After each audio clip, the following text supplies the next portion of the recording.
Hello everyone, आप सब कैसे हैं। मैं उम्मीद करता हूं कि बहुत अच्छे होंगे और अपनी पढ़ाई को बहुत अच्छे से कर रहे होंगे। मैं Akash Kumar Bhadana ICT virtual classroom में आपका बहुत बहुत स्वागत करता हूं। मेरे प्यारे बच्चों, आप सब कैसे हैं। जैसा आपको पता है कि हमारी 7th क्लास है और 7th क्लास में हम लोग देख रहे हैं हमारे अतीत सेकंड तो उसमें हम लोग हिस्ट्री को बेसिकली पढ़ रहे हैं। आज उसी में हम लोग अपना चैप्टर नंबर 7 को पढ़ेंगे और चैप्टर नंबर 7 जो है वो है जनजातीय खाना बदोश और एक जगह बसे हुए समुदाय। इसके विषय में हम लोग पढ़ेंगे और इनको जानने का प्रयास भी करेंगे। ठीक है कि क्या होते हैं। ठीक, अध्याय 2, 3, 4 में आप इन्हें देख सकते हैं और किस प्रकार राज्यों में उत्थान और पतन हुआ है इसके विषय में भी हमको पूरी जो जानकारी है वो आपका मिल जाएगी। ठीक,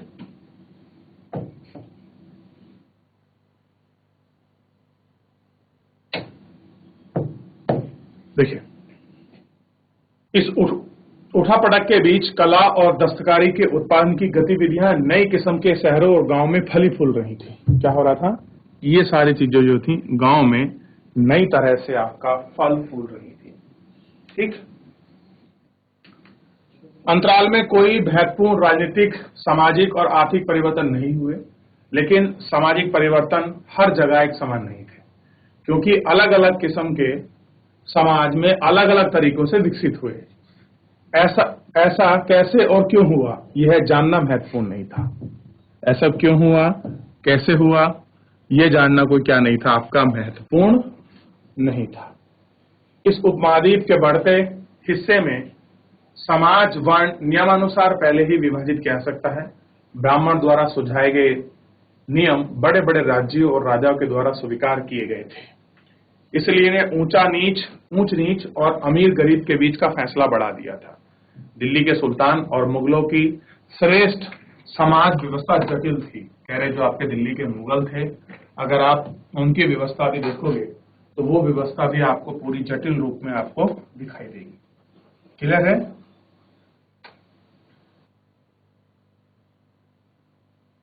उपमहाद्वीप के बड़े हिस्सों में समाज वर्ण के नियमानुसार पहले से ही विभाजित था।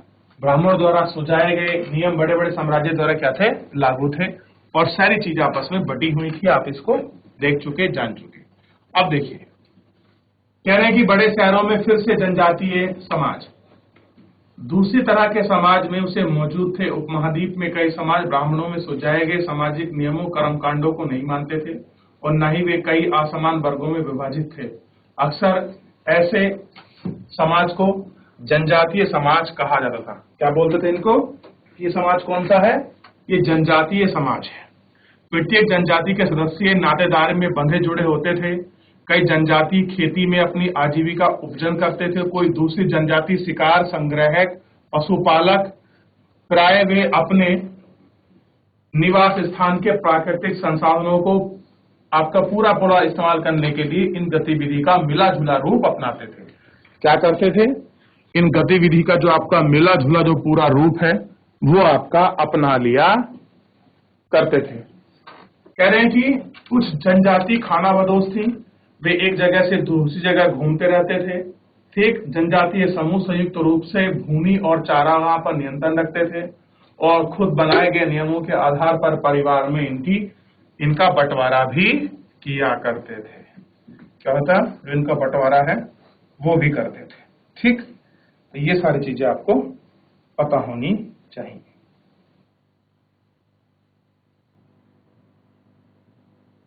देख लिया, आगे देखिए, थोड़ा सा आगे बढ़ते हैं और जो आगे की और कुछ चीजें हैं इनको देखते हैं।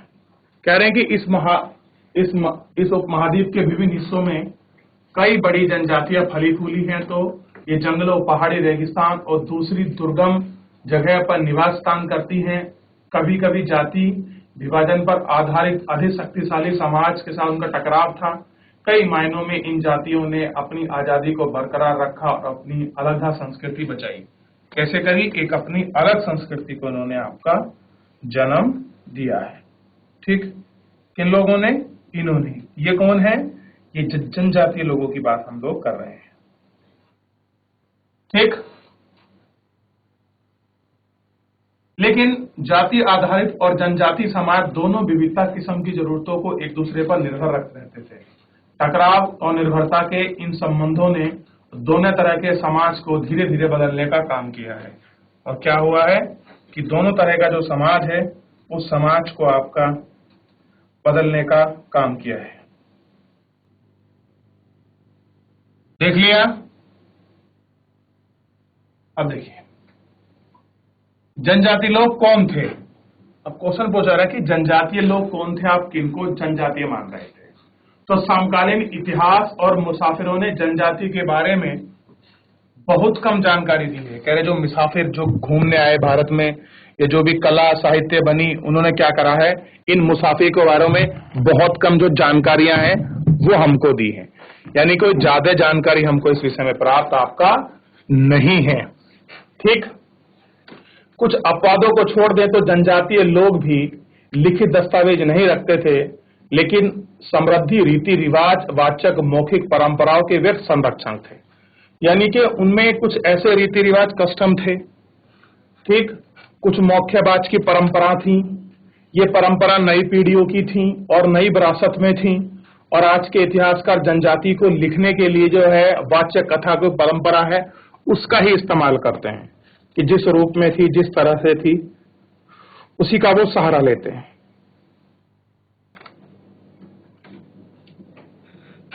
देख लिया।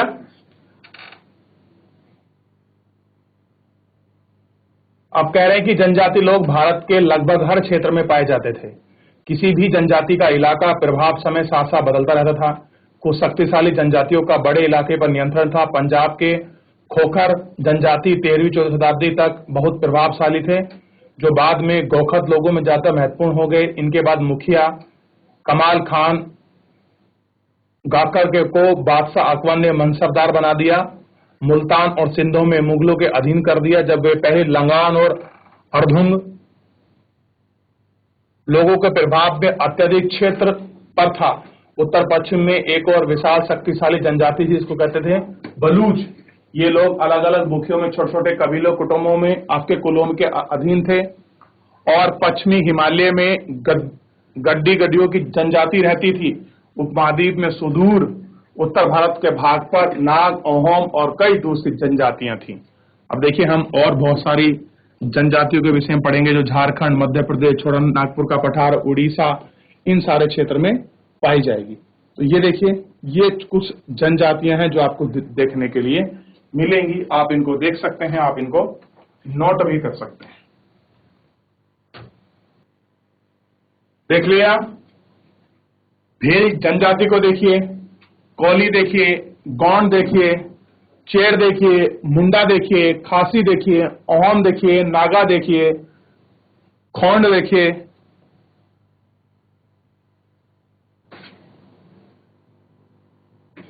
देख लिया। आगे बढ़े।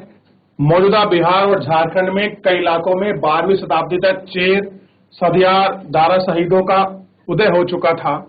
बादशाह अकबर ने प्रसिद्ध सेनापति राजा मानसिंह ने 1591 में चेर लोगों पर हमला किया और उन्हें परास्त कर दिया। उन्हें लूटकर अच्छा खासा माल इकट्ठा कर लिया, लेकिन वे पूरी तरह कैसे अधीन नहीं बने। औरंगजेब के समय मुगल सेना ने चेर लोगों के कई इलाकों पर अपना कब्जा कर लिया और इन जनजाति को अधीनस्थ बना लिया। इस क्षेत्र में रहने वाली महत्वपूर्ण जनजातियों में मुंडा और संताल थे। यद्यपि ये उड़ीसा और बंगाल में भी रहते थे। कर्नाटक और महाराष्ट्र की पहाड़ियां, कोला, बेदरा, कई जनजातियां यहाँ पर निवास स्थान थी। कोल गुजरात के कई इलाकों में भी रहते थे, कुछ दक्षिण में। तो बेतवा, मालवाड़ और दूसरी जनजातियों के विशाल आबादी वाला भी आपका क्षेत्र था। ठीक। भील की बड़ी जनसंख्या पश्चिमी और भारत में फैली हुई थी। 16वीं शताब्दी का अंत आते आते उन्हें कई एक स्थान जगह बस गए। खेतिहार यहाँ तक कि जमींदार बन चुके थे। अभी तक भीलों के कई कुल शिकारी संग्राहक बने थे। मौजूदा छत्तीसगढ़, मध्य प्रदेश, महाराष्ट्र और आंध्र प्रदेश में गौंड लोग बड़ी तादाद में फैले हुए थे। कैसे थे?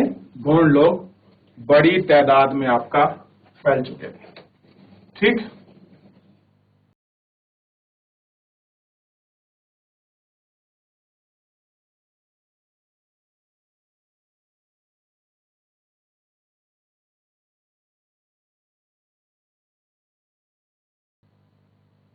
ये देखिए, रात में भील लोग क्या कर रहे हैं, हिरण का शिकार कर रहे हैं। देख लीजिए आप, चलिए देख लिया। अगला चित्र देखिए,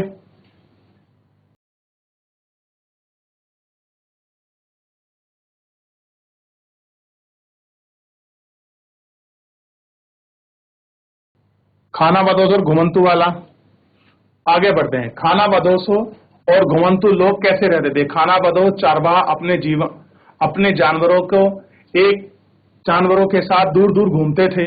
उनका जीवन दूध और अन्य पशुचारी उत्पाद पर निर्भर था। वे खेतिहार गृहस्थों से अनाज, कपड़े, बर्तन ही आपका लेते थे। क्या करते थे, उन्हें बर्तन चाहिए, अनाज चाहिए, ये सारी चीजें वहां से आपका प्राप्त किया करते थे। ठीक,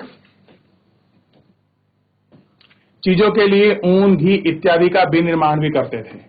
कुछ खाना बदोश अपने जानवरों पर सामानों को ढुलाई करने का काम भी करते थे। एक जगह से दूसरी जगह आते जाते हुए सामानों का खरीद फरोख्त भी करते थे। बंजारे लोग सबसे महत्वपूर्ण व्यापारी खाना बदोश थे। उनका कारवा यानी कि डांटा कहलाता था। सुल्तान अलाउद्दीन खिलजी के बंजारों का ही इस्तेमाल नगर के बाजारों में अनाज की ढुलाई के लिए करते थे। ठीक, बादशाह जहांगीर ने अपने स्मरणों में लिखा है कि बंजारे विभिन्न इलाकों में अपने बैलों पर अनाज लेकर शहरों में बेचते थे। सैन्य अभियानों के दौरान मुगलों के लिए खाद्यान्न की ढुलाई का काम करते थे। किसी भी विशाल सेना के लिए जितने भी बैल के अनाज की आवश्यकता होती थी, वो सारा पोतपुरा जो था ये लोग ही आपका किया करते थे। ठीक, यानी कि अगर आप देखें तो बंजारे ऐसे होते थे, आपने देखा होगा जो बंजारे लोग हैं, एक घुमंतु जाति है और ये लोहे के बड़े अच्छे काश्तकार होते हैं। ये आपके कुल्हाड़ी, चिमटा, फावड़ा, बाइलचा ये इत्यादि बनाते हैं और साथ में ये गेहूं वगैरह खरीद कर अनाज को शहरों में बेचते थे। और जैसा आपने पढ़ा है कि बहुत सारे मुगल बादशाहों में और आपका सुल्तान दिल्ली सम्राट को, जो आपका दिल्ली सल्तनत के शासकों को भी इन्होंने खाद्यान्न की पूर्ति के लिए अनाज उपलब्ध कराया था। ठीक, तो इनका एक अपना अलग बैकग्राउंड है, एक अलग महत्व इसमें बना हुआ और बसा हुआ है।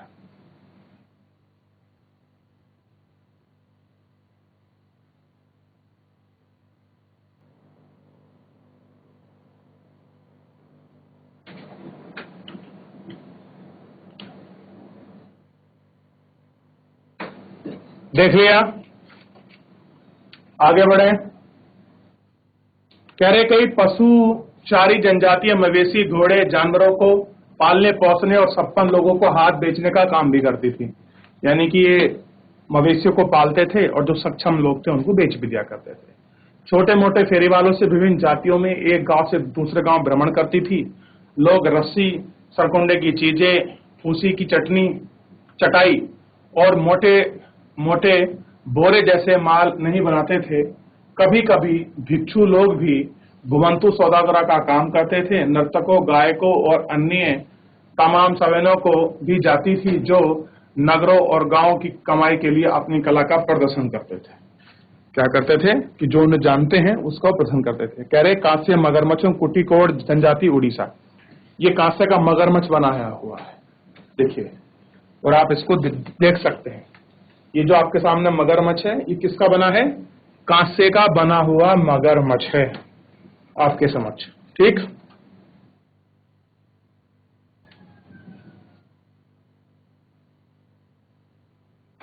देखिए, बदलता समाज, नई जातियां और श्रेणियां। कह रहे कि इस तरह से आपका समाज बदला है, उसमें नई जातियां आई और कुछ नई श्रेणियां। जैसे जैसे अर्थव्यवस्था और समाज की जरूरतें बढ़ती लगी, हुनर वाले लोगों की आवश्यकता पड़ी। वर्ण के भीतर छोटी छोटी जातियां उभरने लगी। उदाहरण के लिए ब्राह्मणों के बीच नई जातियां सामने आई। दूसरी ओर कई जनजाति और सामाजिक समूह को जाति विभाजन में शामिल कर लिया गया और उन्हें जातियों का दर्जा देते रहे। विशेषज्ञों ने शिल्पाज्ञों, सुनार, लोहार, बढ़ई, राजमिस्त्री को भी ब्राह्मण द्वारा जाति के रूप में मान्यता दे दी गई।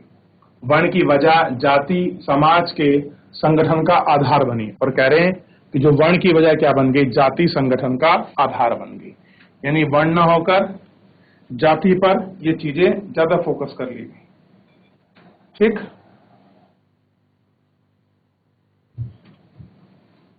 देखिए इनको अभी जितना हमने पढ़ा है, सबसे पहले इसको देख लीजिए, और इसको हम जाति परामर्श पर अभी पढ़ेंगे। तो जितना हमने पढ़ा है इसको एक बार गौर करके देख लीजिए। इसमें किसी कोई डाउट, किसी कोई क्वेरी, किसी कोई प्रश्न है वो आप मुझसे पूछ सकते हैं मेरे प्यारे बच्चे।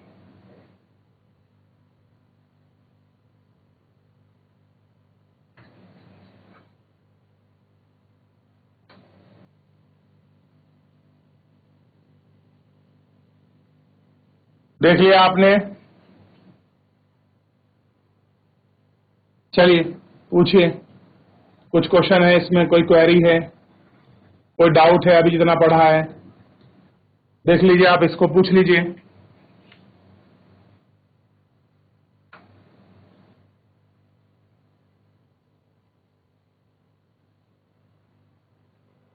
बढ़ जाए आगे, चलिए ध्यान देते हैं।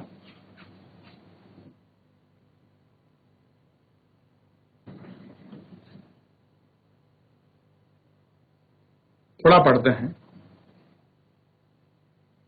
कह रहे हैं कि वर्तमान तमिलनाडु के तिरुचिरापल्ली तालुका में स्थित उड़ाईकणोगन डेरा में 12वीं शताब्दी में अभिलेख में ब्राह्मणों को एक सभा में विचार विमर्श का वर्णन है।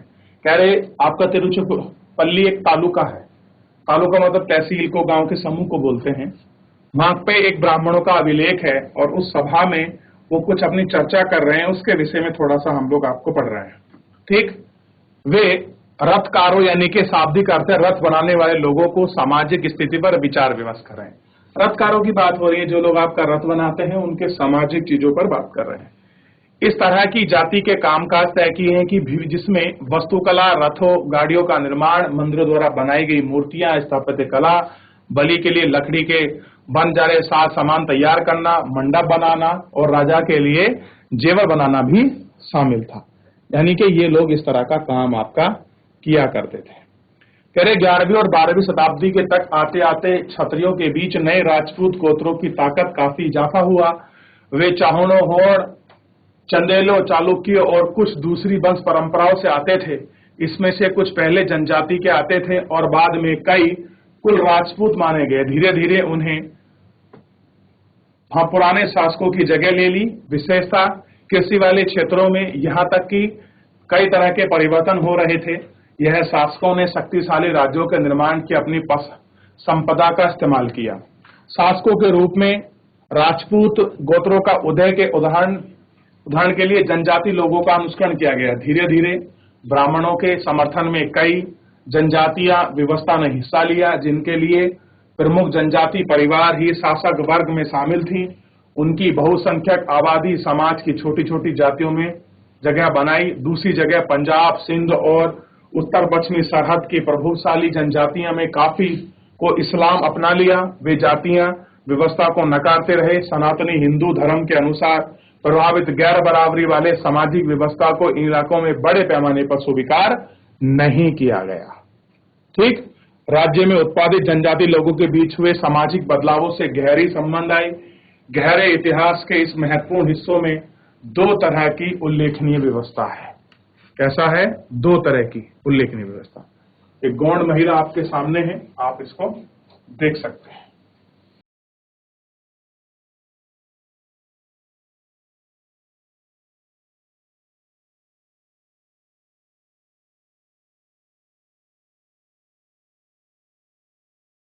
अब नीचे दिया है स्थानांतरण कृषि।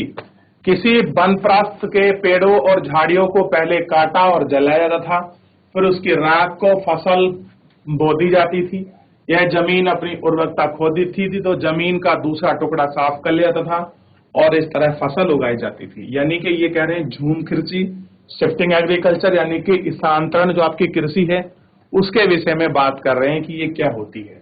तो बेसिकली इसमें यही बताया गया है कि जो ये कृषि है इसमें जो जनजातीय लोग हैं ये क्या करते हैं, किसी स्थान पर पेड़ों की, झाड़ियों की पहले कटाई करते हैं, फिर कटाई करने के बाद उनको जला देते हैं उन झाड़ियों को, फिर उसकी राख के साथ मिट्टी में जोत कर मिला देते हैं, फिर उसमें 1 या 2 फसल, हार्डली एक ही लेते हैं, फिर उसके बाद वो चले जाते हैं दूसरी जगह यही काम करते हैं। कहते हैं कि एक बार फसल उत्पादन करने के बाद क्या होता है, इनकी उत्पादकता कम हो जाती है, ऐसा मानना है इनका। देख लिया, आगे बढ़े।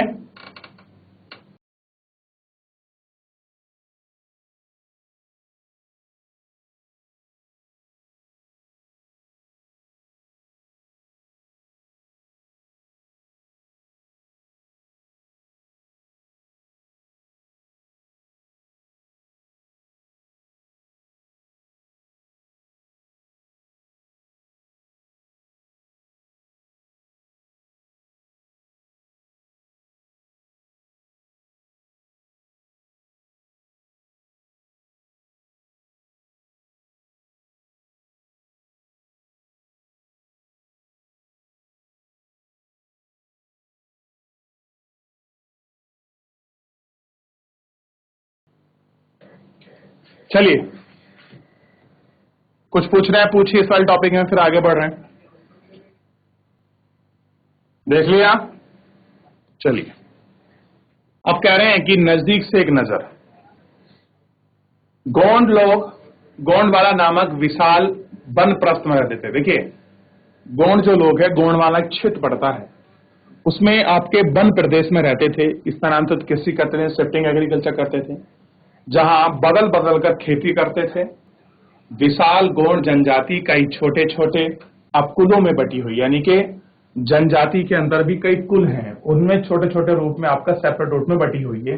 कौन? गोंड। ठीक। प्रत्येक कुल का अपना राजा या राय होता था, जिस समय दिल्ली के सुल्तान की ताकत घट रही थी, उसी समय कुछ बड़े गोंड राज्य गोंड सरदार पर हावी होने लगे। अकबर के शासनकाल में इतिहासकार अकबरनामा में उल्लेखित गण कांडा के गोंड राजा ने, कह रहे 70,000 गांव थे। कितने थे? 70,000 गांव।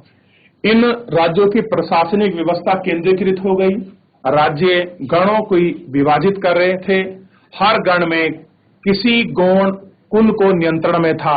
ये पुनः 84 गांव की इकाई में आपके विभाजित थे, जिन्हें 84 कहा जाता था। 84 का उप विभाजन भारतो होता था, जो 12-12 गांव से मिलकर बना होता था। कैसा था?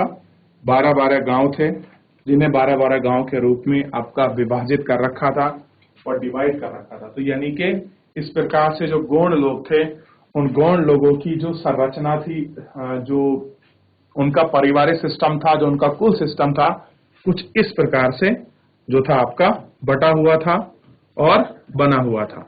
बड़े बड़े राज्यों के उदय से गोंड समाज के चरित्र पर दबाव डाला। ठीक। उनका मूलभूत बराबरी वाला समाज धीरे धीरे असामाजिक समाज के वर्गों में विभाजित हो गया। ब्राह्मण लोगों ने गोंड राजाओं को अनुदान में भूमि प्राप्त करी, अधिक प्रभावशाली बने। गोंड सरदारों को अब राजपूत के रूप में मान्यता प्राप्त करनी चाहिए। इसीलिए ठीक गोंड राजा अमन दास ने संग्राम शाह की उपाधि धारण की। उसके पुत्र दलपत ने मोवा के चंदेल राजपूत राजा सालबहान की पुत्री राजकुमारी दुर्गावती से विवाह किया। दलपत की मृत्यु कम उम्र में होने से रानी दुर्गावती बहुत योग्य थी और उन्होंने अपने 5 साल के पुत्र वीर नारायण के नाम से शासन किया, यानी कि उसकी कमाल संभाल ली। उसके समय में राज्य का अधिक विस्तार हुआ। 1565 में आसिफ खां के नेतृत्व में मुगल सेना ने गलगांडा पर हमला किया।